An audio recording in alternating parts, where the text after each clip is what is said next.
ritual giving has been going on even in most difficult times. Most temples would have done some anadana all the time. And Sikhs would have continued even in most difficult times to do some langar in the gurdwaras.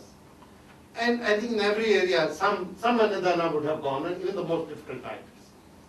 And I don't believe that has come down. That has been going high only. If I know, Madhu also knows, that this area of Deccan Canada, huge, everywhere you see a nakshatra, everywhere partly because of the example of Manjunatha, but of Manjunath, Dharmkshetra, but also because this is a very rich rice growing area,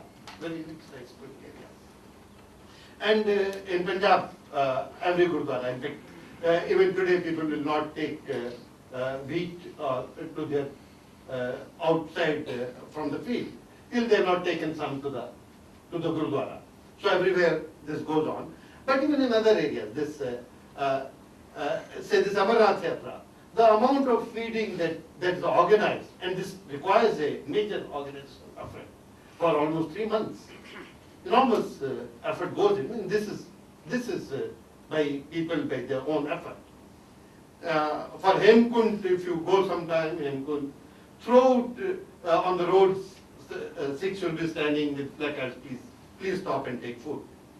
So all this also is also happening, but society can do only so much. Even society, when it becomes somewhat resourceful and wants to do, in the matter of food, the society can do only so much. The state is very important instrument as well as agriculture and food are concerned. And unless the state becomes familiar with what India thinks about food and hunger, state begins conforming with it, I don't think we will be able to solve the problem through societal efforts alone, through the efforts of the religious institutions alone. Before closing, Mahatma Gandhi, at some point, I think I have the quote somewhere, says that the thing to do in India was to improve agriculture.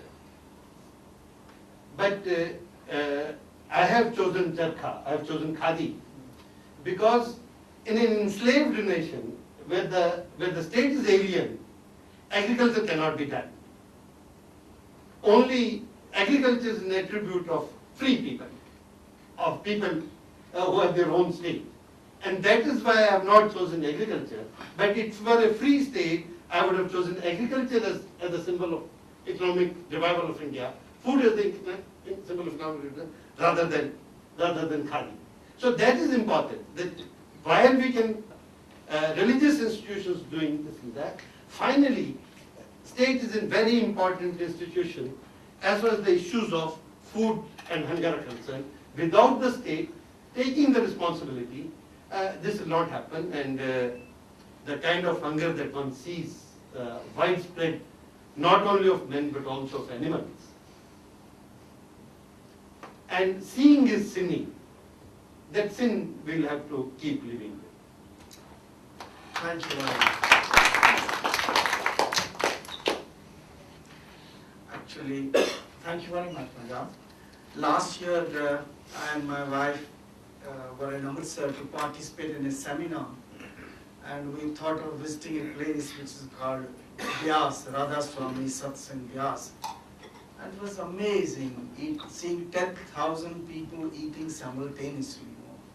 And lakhs of people eat every day, but 10,000 people sitting and eating there. That's amazing. It's unbelievable, the kind of things which happen in that place. So now I think this is a paper which should be discussed. There are many dimensions to it, not only just the food, but much more is involved in it. And here's the first question. Thank you, Mr. Bajaj. I will make some observations on your paper. Maybe I have not understood you properly. In the first part of your presentation, you talked about the declining production in agriculture. But I don't agree that it is no one's concern or the state is not concerned, and I think everybody is talking about that. How to handle it is another matter. But in the previous paper, Rajendra Bhai has brought out very clearly a kind of alternative.